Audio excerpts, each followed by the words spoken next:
When the track and field world thinks of Morehouse College, Edwin Moses immediately comes to mind. And when they consider the greatest 400 hurdlers of all time, they also think of Edwin Moses. Shattering collegiate and world records along with winning NCAA Division III titles, just the tip of the iceberg for this 400-meter hurdling phenom. Moses also became the first NCAA Division III athlete to capture an Olympic gold medal, winning his first while still in college. The number of his accomplishments, both on and off the track, are far too many to list. So, ladies and gentlemen, let's just hurdle right to it. Please join me in welcoming to the Hall of Fame stage the pride of Morehouse College, the great Edwin Moses.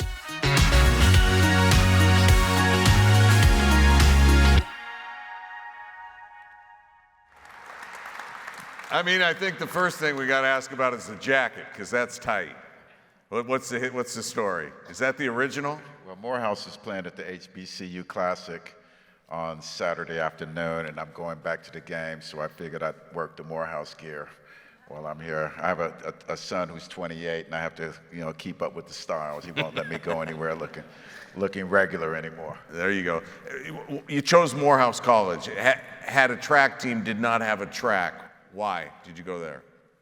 I chose Morehouse because I was unrecruitable coming out of high school. My best in the 400 flat was 51.3, and I was a 15.1 hurdler. So I ran 15.1 and beat the two guys who ended up running like 14.2 and 3 to win the state, but I pulled a muscle that night.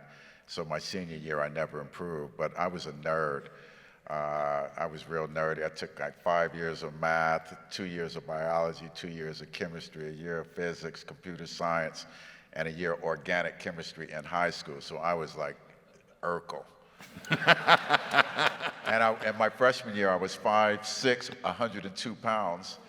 My junior year, I was 5'7", 117. So I didn't grow until later. And as the smallest guy on the track team and the football team, I was always in the back because everyone was larger, and I just clawed away for years and years, chasing guys that were bigger and faster than me. And that's how I got good. So you make a name for yourself at Morehouse, but you're not widely known because Montreal ends up being your first international meet, and you blow doors. Yeah, we didn't have a track at Morehouse the entire time I was there, from 73, graduating in 78. I jumped fences, broke into tracks. Every track in the city of Atlanta, I knew how to get in, because every day, like for 5 years, there was nowhere that we had to train. Until I think the third year, we trained at Lakewood Stadium, but even then, they were having dual meets out there and quad meets, high school meets, and they would run 100 meters, and while they were getting ready for the next event, we'd run, our workout. So we never really had a home.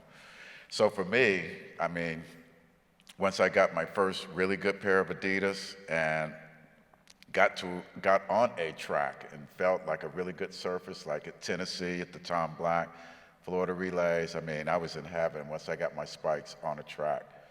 So what was your expectation going to Montreal? By the time March 26, 1976, I ran and qualified in the 110 hurdles, 400 flat, and the 400 hurdles all on the same weekend. So I qualified for 3 events, and I picked the 400 hurdles. I ran 50.1 the first time. 4 months of training, my time just went down and down and down from 50.1 to 49.8, 49.3, 49.2. Then I went to Tom Black, ran 48.9, went back to Tennessee, ran 48.8. So when I got to the trials, once I ran 48.8, I said I can go under 48 seconds. And by the time I got to the Olympic Games, broke the American record at the Olympic trials, 48.30. And that was his confirmation. So I knew going into the Olympics that I was going to break the world record and run around 47.5. But you have to understand, I studied track and field. I was a physicist. I knew everything about the mechanics of the race, how to hurdle. I never had a hurdle coach in my life. I taught myself. So I was really just basketball Jones, guys are walking around with a ball and a basketball dribbling. I was a track guy. I had track shoes. And I just loved track and field to the extent that everyone that was better than me in high school and even better than me freshman year, sophomore year in college, I just outlasted them. So, and once I beat you, even like my sophomore, junior year, I started performing well in the conference meet. And it wasn't a heavyweight conference, but once I beat someone, that was it. I chased them down for so long, and once I beat you, I would go back to the drawing board on Monday, and you would never beat me again. So it sounds like the man was undefeated for 10 years, okay?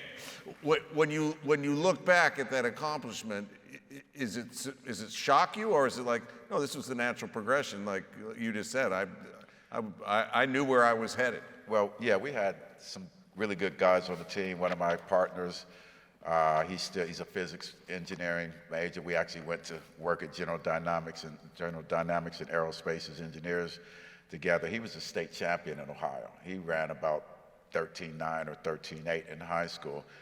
He was on campus. We had a state champion in the 400 from Alabama, state champion in the 800 from Georgia, but we didn't have a track in the field, but we had all these guys accumulated.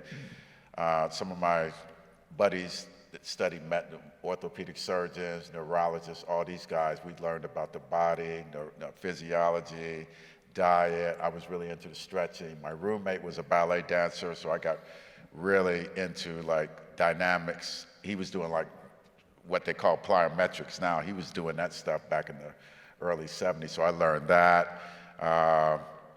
Steve, my classmate, he was into martial arts, so he was doing a lot of different stretching. So it was like a conglomeration of a whole lot of different elements and everything. We were like Zen masters, Bruce Lee, because we were academic and we knew what we were doing to put together a world-class program. So it was a lot of other guys around me that helped me with different elements. Urkel was never this cool. I was and Urkel was never a Hall of Famer. Edwin Moses is. Yeah.